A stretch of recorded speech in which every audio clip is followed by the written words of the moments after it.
Hello friend, तो मैं आज आपको बताऊंगा फिजिक्स में कुछ इंपॉर्टेंट क्वेश्चन। तो स्टार्ट करते हैं वीडियो को। इससे पहले कि गाइस वीडियो को स्टार्ट करें, आप यदि हमारे चैनल पर नए हैं तो चैनल को कर दें सब्सक्राइब एंड बेल आइकन कर दें प्लस, जिससे कि हमारी वीडियो के आने वाली नोटिफिकेशन आपको सबसे पहले मिला करें।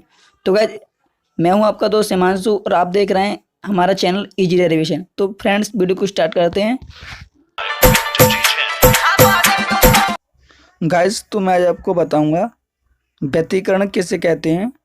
जो हमारा इंटरफेरेंस होता है वो किस प्रकार बनता है दो तरंगों के बीच।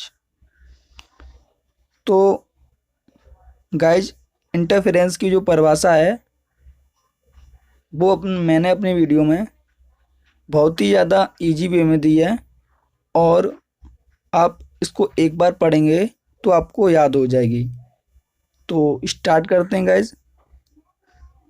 जब समान आकृति की दो प्रकाश तरंग किसी माध्यम में एक ही दिशा में गमन करती हैं तो उसके अध्यारोपण के फलस्वरूप प्रकाश की तीव्रता में परिवर्तन हो जाता है।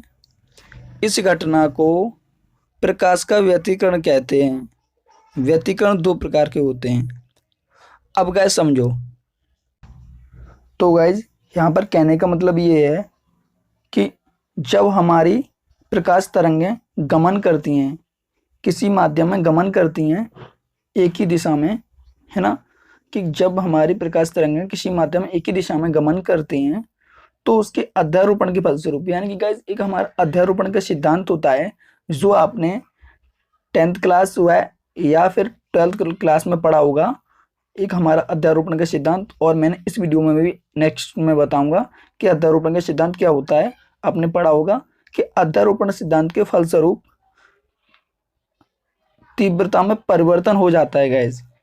अब तीव्रता में परिवर्तन कैसा होता है गाइस, कि जब हमारी प्रकाश तरंगें किसी माध्यम में, किसी एक दिशा के माध्यम में गमन करती हैं तो अध्यारोपण के फलस्वरूप परिवर्तन होता है। गाइस, परिवर्तन का मतलब यहाँ पर ये है कि जो प्रकाश की तीव्रता होती है वो किसी बिंदु पर गाइस ज़्यादा हो जाती है और किसी बिंदु पर कम हो जाती है।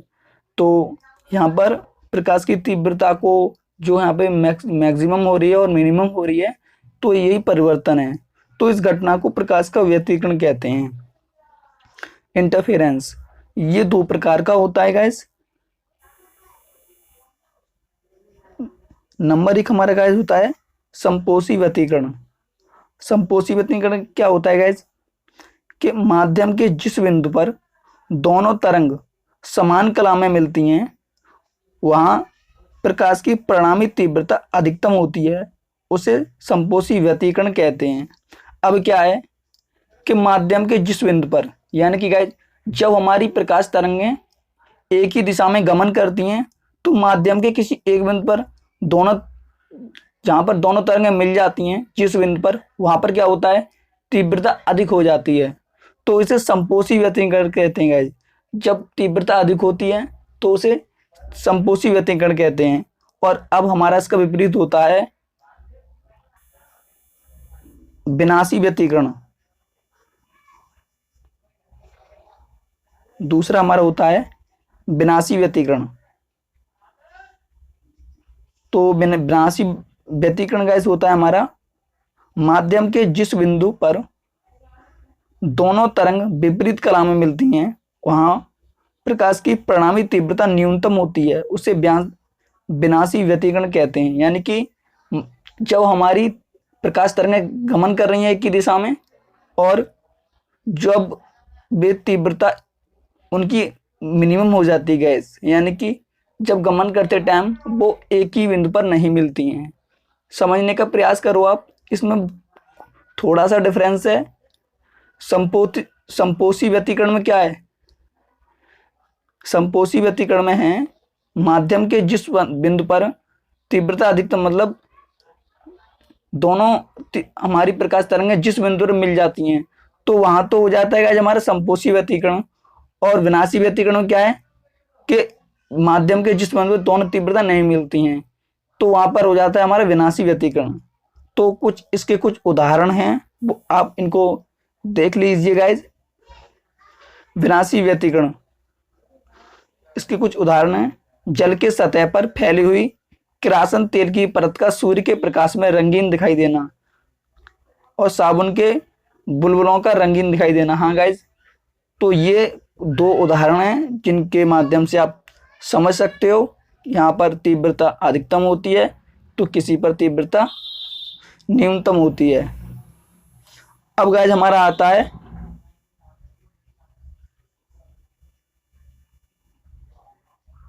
कला संबद्ध स्रोत, कोहेरेंट सोर्स। कला संबद्ध स्रोत क्या होता है गाइज, आप उसकी परिभाषा देखते हैं। जब दो प्रकाश स्रोत समान आवृत्ति की तरंग उत्पन्न करें और दोनों तरंगों के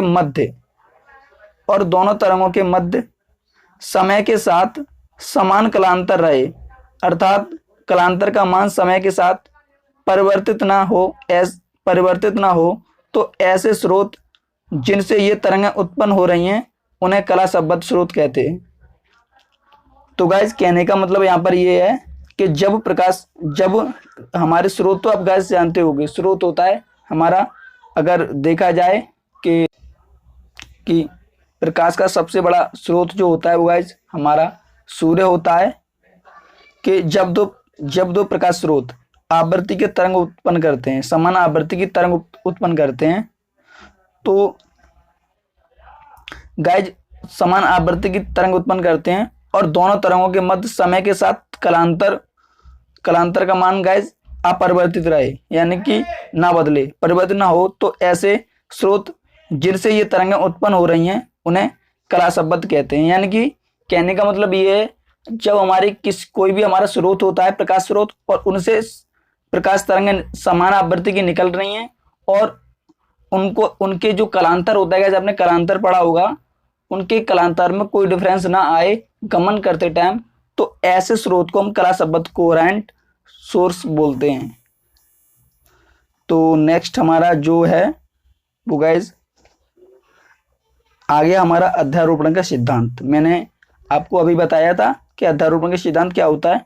अब आपको मैं समझाऊंगा कि अध्यारोपण का सिद्धांत क्या होता है। Principle of superposition of wave in Hindi. तो गाइज मैंने यहाँ पर आपको हिंदी में समझाया है, इसलिए यहाँ पे इन हिंदी लिख रहा है। तो तरंगों का अध्यारोपण का सिद्धांत, तो एक बार इसका परिभाषा पढ़ते हैं कि इसकी परिभाषा क्या कहती है। जब दो या दो से अधिक तरंगें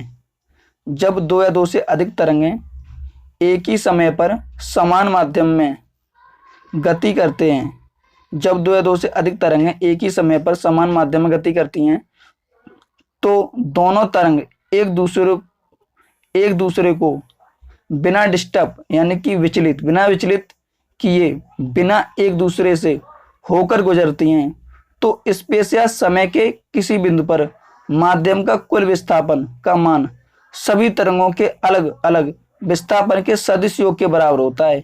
इसे अध्यारोपण का सिद्धांत कहते हैं। गाइज मैं आपको बता दूं कि अध्यारोपण का सिद्धांत क्या होता है।